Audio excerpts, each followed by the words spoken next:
Hi, my name is Emma. I'm 68 years old, a retired nurse, and I live alone in a small house just outside of Asheville, North Carolina. It's quiet here, too quiet. Some might say, but I find comfort in the silence. After 40 years of hospital shifts, crying babies, and buzzing machines, this kind of stillness feels earned. Every morning, I wake up around 6 without an alarm clock.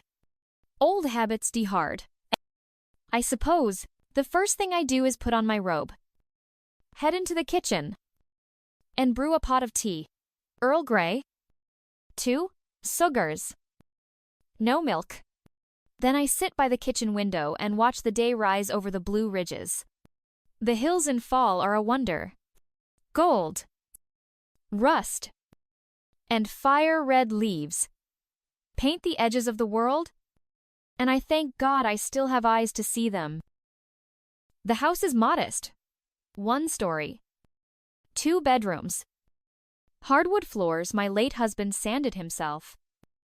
And a garden that's more weeds than vegetables these days. But I love it. It's mine. Henry and I bought it together 37 years ago. He passed away 4 years back. And ever since then, I've done my best to keep things just the way he left them. The old wind chimes still sing on the front porch. His boots are still by the back door. And his coffee mug with the faded World's Best Dad print is still on the shelf. Some people might say I'm holding on too tightly. Maybe they're right. But I'm not ready to let go of everything just yet. Once a month, every second Sunday, my daughter Madison drives up from Atlanta with her husband Trevor and their 2 kids, Chloe and Ethan. It started a year after Henry died. "Mom, we need to make sure you're not alone all the time," she said. And of course, I nodded. What mother would say no? But the truth, those visits aren't about connection. They're about correction. Madison walks through my home like it's a project that needs renovating. "You should get a new fridge." She'll say, "This couch is outdated. Why don't you hire someone to help with the yard?" It's not cruelty. It's control, hidden behind a concerned tone. She thinks she knows what's best for me. That's the funny thing about grown-up children. They forget the woman who raised them, who once knew how to stitch up wounds and calm fevers in the dead of night. I may be older, but I am not invisible. And I am not done. Madison wasn't always like this. When she was little, she had the softest curls and the biggest brown eyes you'd ever seen. People used to stop us in the grocery store just to tell me how beautiful she was. And she was smart, God. Was she smart? Straight A's. Spelling bee trophies. Captain of the debate team. But somewhere along the way, all that brilliance hardened into something colder. Something sharper. Now she's 42. Working as a strategy consultant for some firm in Atlanta. Lives in a pristine 5-bedroom house with stainless steel, everything, and a nanny who's practically on call. Even though Chloe and Ethan are already old enough to ride the bus by themselves, Madison never says she's tired, but she looks like she hasn't slept since 2019. Hair pulled back too tight. Heels too high. Always scanning a screen even when she's talking to you. Efficiency is her religion. And I, apparently, am the mess she's trying to clean up. She doesn't come to visit. She comes to inspect. She'll walk through my house with her arms crossed, her eyes scanning like she's on some HGTV reality show. "Mom, your smoke detectors are from the 90s. Have you considered switching to induction cooking? This carpet could be a fall hazard." Even her compliments sting. "You did a nice job setting the table, but next time maybe use that runner I bought you from Crate and Barrel." It's not that she doesn't care. I think she genuinely believes she's helping. That if she tweaks just one more thing, changes one more habit, I'll somehow become a better version of myself. One that aligns with her curated, color-coded life. Her husband, Trevor, he's kind. Quiet. Teaches shop class at a local high school.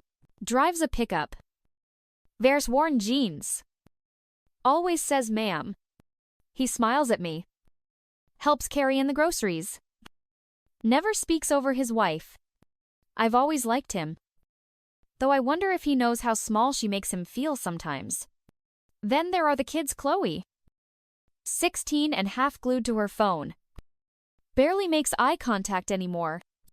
Ethan. Sweet Ethan. 13. Still hugs me without hesitation. For now. Last visit. Madison brought up the idea of me moving into a senior living complex in Buckhead. It's got 24/7 medical staff. Organized activities.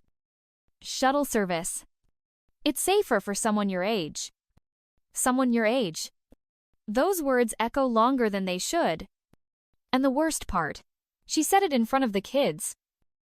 Like I was just another item on her to-do list. It's funny.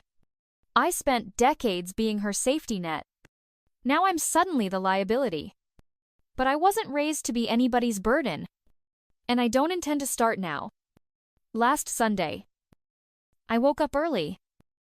As always, I wrapped myself in my wool cardigan.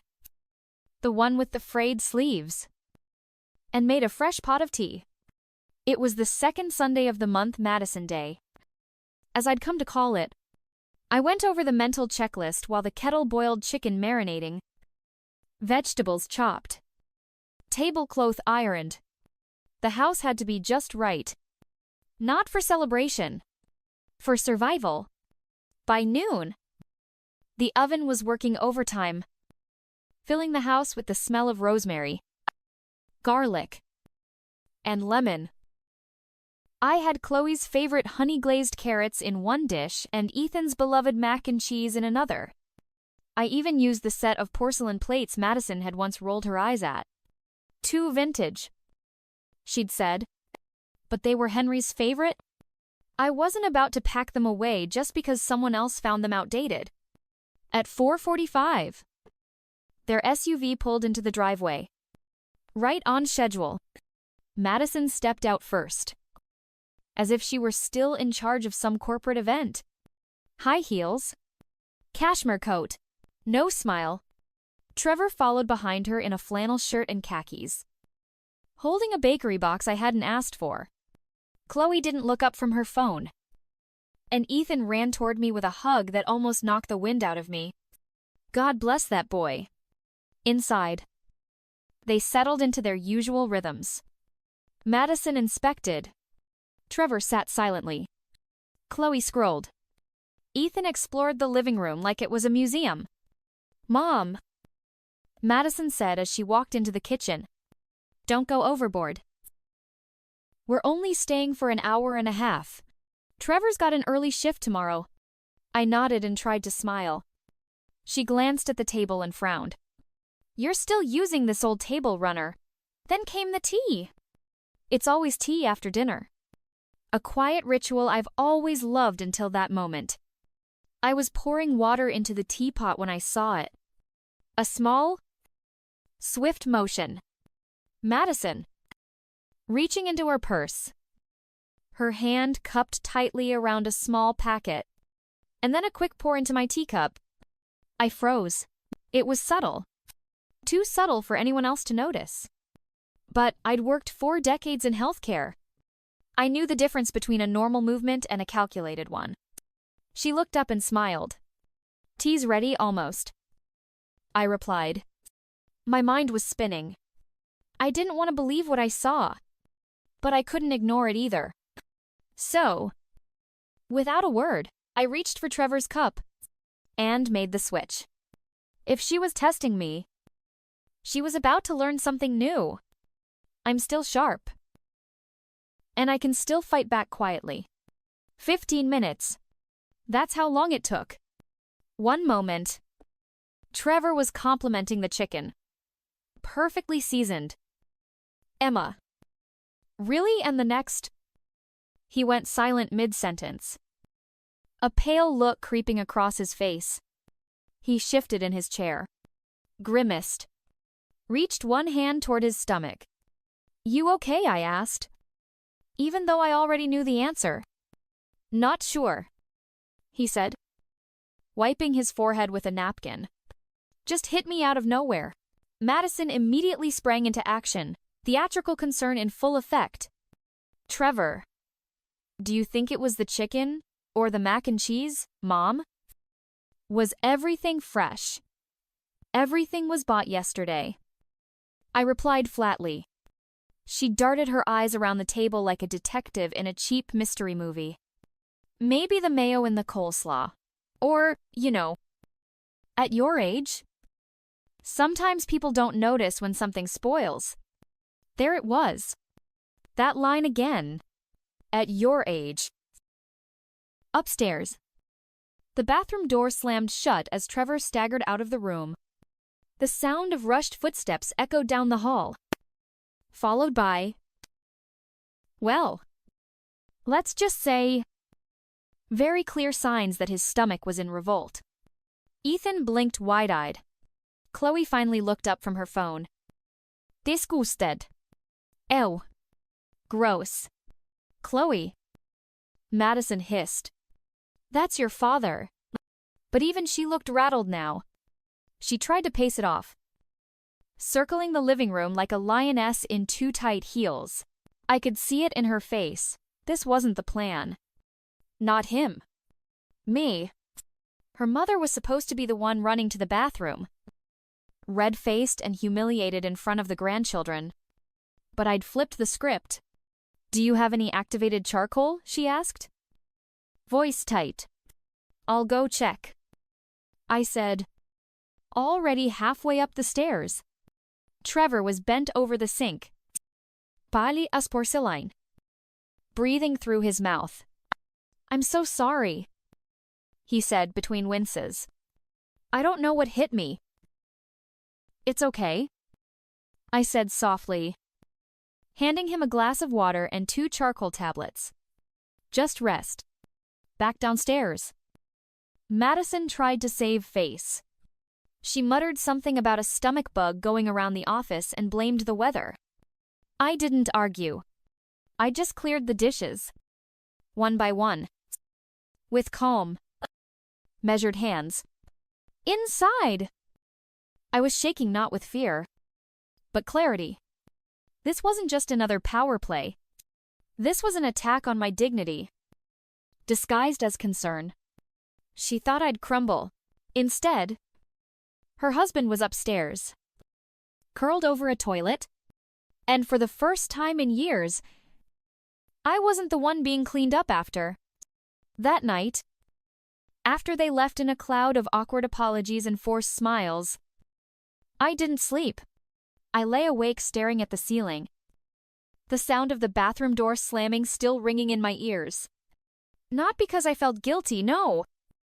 That ship had sailed, but because I finally saw the truth with both eyes wide open. Madison hadn't just crossed a line. She'd redrawn the entire map of what she thought a mother should be: manageable, fragile, outdated. She wanted me boxed up like one of those floral teacups she never let me use, kept on a high shelf, admired from a distance, but ultimately useless. By dawn, I'd made up my mind. I padded down to Henry's old study, the one room I'd left untouched since he passed. Still smelled faintly of aftershave and pine wood. He always kept our documents meticulously organized, labeled folders, color-coded tabs, even sticky notes on anything important. I opened the drawer labeled Property and pulled out the manila folder marked Madison Marietta House. There it was. The mortgage paperwork. 3 years ago, when she and Trevor were struggling to buy that perfect 2-story colonial in the suburbs, I'd stepped in, not just as a cheerleader but as a guarantor. And more than that, a silent investor. 85. Zero from my retirement savings. We'll pay you back slowly, she promised. Think of it as an investment in the kids' future. I hadn't seen a dime since. But it wasn't about the money. Not anymore. It was about control. About how she used that house, the one she never could have afforded on her own, as proof that she'd built something better than the life I had known. Modern. Sleek. Curated. And now she was trying to move me into a senior living community. Like I was an elderly knick-knack she didn't know what to do with. No! I pulled out the paperwork. There, in fine print, was the clause Henry had underlined with red pen all those years ago. Guarantor may withdraw from agreement with 30 days written notice. I smiled to myself. Henry always did have a good eye for detail. The next morning, I got dressed like I was going to church. Navy blazer, slacks, polished shoes. I walked into the Asheville branch of their mortgage lender. Folder in hand. Spine straight. Heart calm. I'd like to withdraw my guarantee on this loan. I told the man behind the desk. He blinked. Are you sure? Ma'am. That could trigger early repayment. I'm sure. It wasn't revenge. It was clarity. She played her hand. Now I was playing mine. The letter arrived on a Tuesday morning. I was folding laundry in the living room when the phone rang, Madison's name flashing across the screen, pulsing like a red warning light.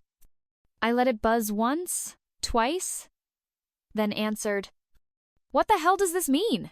She demanded, skipping right over hello. Good morning to you too, I said, folding a towel neatly in half. Don't play so. Mom, we got a letter from the bank. You withdrew your guarantee, yes? I said, as calmly as if I were confirming tomorrow's weather.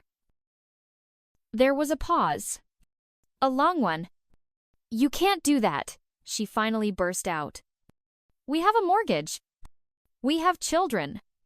That house is yours? I interrupted. You and Trevor bought it. You applied for the loan. I just helped. Helped. You're sabotaging us. Do you have any idea what this could do? We'll have to refinance. Or come up with a cosigner. That's not easy at our income level. I know, I said quietly. But it's not my responsibility anymore. What changed? She demanded. You were fine helping us all these years. And now suddenly what? You wake up one day and decide to blow up our lives. I could almost hear her pacing across her marble floor in Marietta. Hear the echo of her designer heels on engineered hardwood. What changed? I said slowly. Is that I realized you've stopped seeing me as a person? There was a stunned silence on the other end of the line. Excuse me, she said finally. You see me as a checklist. A liability. A fragile old woman who needs to be managed and edited. But I'm not broken. Madison, I don't need a handler. I need space to live my own damn life. She let out a sharp breath. So this is about that tea nonsense. You really think I know what I saw? I said. Sharper now. Let's not pretend. Another pause. Heavier this time. We're coming over. She snapped. Right now. As you wish? I replied. And I hung up.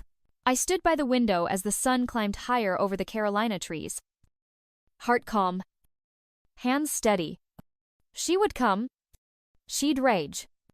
She'd spin the story into something more palatable for herself. But I was ready. Because for the first time in years, I wasn't waiting to be heard.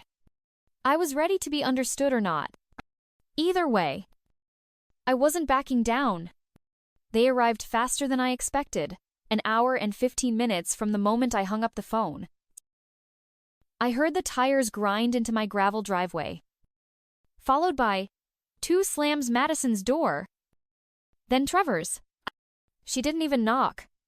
She stormed into my living room like a prosecutor entering a courtroom. Mom! Explain. Now. I didn't flinch. Hello. Madison. Hello. Trevor. Come have a seat. I'm not sitting. She snapped. I want to know why you're sabotaging your own family. Trevor hovered near the doorway, his face tight with discomfort, like he'd walked into the middle of a fire he couldn't put out. Emma, he said carefully, we're just trying to understand what's going on. I gestured to the couch. You might want to sit. This conversation won't be short.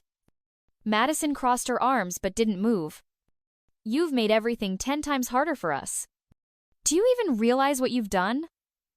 I looked her dead in the eye. Do you remember last Sunday? After dinner. Do you remember the tea? Her expression shifted. Just for a second. Trevor straightened. What about it? You got sick. Trevor. Very suddenly. Right after drinking what was meant to be my tea. His brow furrowed. Wait. What? Madison's voice cut in. A little too quick. That was probably food poisoning. Or something viral. Don't be ridiculous. No. I said calmly. I saw you. Madison. You poured something into my teacup. I switched them. You meant for me to drink it. She scoffed. That's insane. Trevor turned to his wife. Madison. Is that true? She didn't answer. Was it a laxative? I asked. You thought I'd humiliate myself. Prove your point. Make me easier to manage. That's what this was all about. Wasn't it? I was trying to help you. She finally exploded. You won't listen to reason. You won't move somewhere safer. I just wanted you to see that maybe you aren't as independent as you think. Trevor sat down. Stunned. I remained standing. Help doesn't look like sabotage, I said quietly. And respect doesn't come with conditions. Madison's voice cracked. I didn't mean, you meant exactly what you did. I cut in. And now I've done what I needed to do. I'm no longer part of your plan. You'll have to handle your life. And your mortgage. On your own? Trevor looked up at me. Guilt in his eyes. Madison just stood there. Trembling. Not from fear. But from losing control? I didn't yell. I didn't cry. But in that moment, I knew she finally saw me for who I was. And maybe, just maybe, for the first time, she was afraid of me. They left without slamming the door. That surprised me more than anything. Trevor held Madison's arm as they walked back to the car, like he was guiding a wounded soldier instead of a woman used to commanding every room. Neither of them said much. Chloe and Ethan stayed in the back seat, eyes lowered, unsure of what they'd just witnessed. I stood in the doorway until their taillights disappeared around the bend. Then I went back inside, poured myself a cup of chamomile, and sat in Henry's old recliner. The same chair Madison once told me to ditch already. It makes the living room look like a time capsule. Maybe it does. But that's the thing about time capsules. They hold what matters. A week passed without a single word. Then, too, I stopped expecting the phone to ring. I stopped checking the mailbox like it might hold an apology. Madison wasn't sulking, she was strategizing. Silence was her pressure tactic. She thought that if she left me long enough in my solitude, I'd crack. Call her. And beg to undo the damage. She didn't know me as well as she thought. But Trevor, he knew something had shifted. He called 10 days later. Hi, Emma. Just wanted to check in. See how you're doing. His voice was soft, uncertain, like he was afraid of crossing some invisible line. I'm well, I said. How's the new house hunt? He hesitated. We've accepted an offer on the old place. Closing soon. Madison found a smaller home near Gainesville. It's not what she's used to. But we'll manage. I'm sure you will, I said. And I meant it. He paused before speaking again. I didn't know. Emma. About what she did with the tea. I wouldn't have let that happen if I'd known. I believe you, I said gently. You're a good man. Trevor. I've always thought so. There was a silence on the line, not awkward. Just heavy. He finally said, The kids miss you. Especially Ethan. He asked if we're still doing Christmas at your place. My throat tightened. Christmas had always been ours. Henry hanging lights on the porch. Chloe and Ethan helping me bake cookies. Madison on her phone half the time, but present in her own way. I'm not sure, I said honestly. Let's see how things settle. Trevor understood. That's fair. Take care of them, I added. And take care of yourself too. I will, he said. And Emma, thank you for standing your ground. After we hung up, I sat still for a long time, letting his words echo. Maybe the fallout had hurt. But maybe it had also started something new. It was the day before Thanksgiving when I opened the door and saw Trevor standing there, holding a bouquet of yellow chrysanthemums in one hand and a brown paper bag in the other. Hi, Emma, he said, a little sheepishly. Mind if I come in? I stepped aside without a word and nodded toward the kitchen. He walked in like someone who still felt like family, but wasn't sure if he had the right anymore. The flowers are from Ethan, he said, as I placed them in a vase. He picked them out himself. Said they looked like sunshine. I smiled. He's always had a good eye. We sat at the kitchen table. 2 steaming mugs between us, mine chamomile, his plain black coffee. The silence between us wasn't tense. It was thoughtful, honest, like we were both exhaling for the first time in weeks. I miss this house, Trevor said, his eyes drifting around the room. It always felt lived in, not staged like the old one. You settled into the new place, I asked. We're trying. It's smaller, and the neighborhood's a bit rougher around the edges. But I actually like it. It's real. The kids are adjusting. Ethan's already made friends. Chloe's taking longer. But that's just being 16. I guess. And Madison, he took a long sip before answering. She's struggling. She won't say it. But I can see it. This shook her. Not just the move, but everything. What you said. What you did? I nodded slowly. She needed to be shaken. Trevor leaned forward, elbows on the table. I wanted to thank you. Not just for what you did, but for how you did it. You didn't yell. You didn't shame anyone. You just stood your ground. It made me realize I haven't been standing mine. He looked me in the eye. And for the first time, I saw something different in him. Strength. Madison's used to being in control. She thinks it's love. But I'm starting to understand there's a difference between protecting someone and managing them. I said nothing at first. Then I replied, Respect doesn't grow in silence. It grows in the conversations we're too afraid to have. Trevor nodded. Before he left, he hesitated at the door. Emma, the kids, they love you. No matter what Madison's dealing with. I want you to know that. I touched the frame of the door as he walked out. The same frame Henry once built with his bare hands. The wind rustled through the last of the autumn leaves outside. Maybe Christmas wouldn't be the same.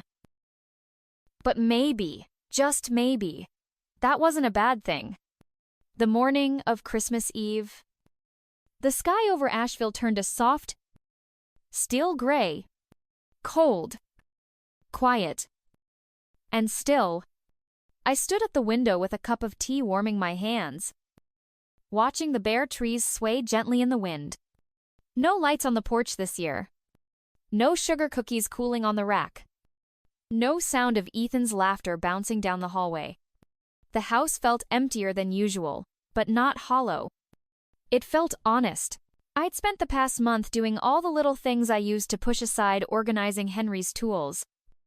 Planting winter herbs in the windowsill box. Reading every last book in the pile I'd ignored for years. I even joined a watercolor class at the community center. Turned out, I wasn't half bad. Madison hadn't called. And I hadn't expected her to. But I thought about her every day. Not with bitterness, but with something closer to acceptance. We had crossed a line and neither of us could go back. But maybe we weren't supposed to. Around noon, I heard the mailbox clatter shut. I stepped outside, wrapped in Henry's old flannel coat, and opened the box. A card.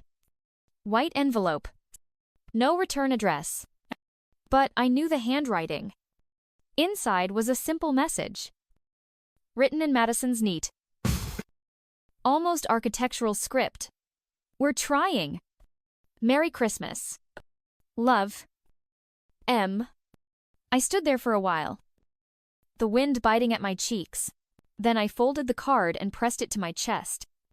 It wasn't an apology, but it was a crack in the wall. That night, I lit a single candle and placed it in the kitchen window. A quiet beacon. Not for forgiveness. Not for permission. Just for hope. Because sometimes, love doesn't return the way you expect it to. Sometimes it tiptoes back. Quiet and unsure. Wearing unfamiliar shoes. And when it does, you have to be ready, not with open arms. Necessarily. But with open eyes. I sat in Henry's chair and looked around the room. The house was still the same. So was I? But something fundamental had shifted. I wasn't waiting for respect anymore. I wasn't hoping to be understood. I had claimed it. And if Madison wanted to meet me in that space where love and boundaries coexist, then the door was open. But this time, I wouldn't be the one chasing her through it.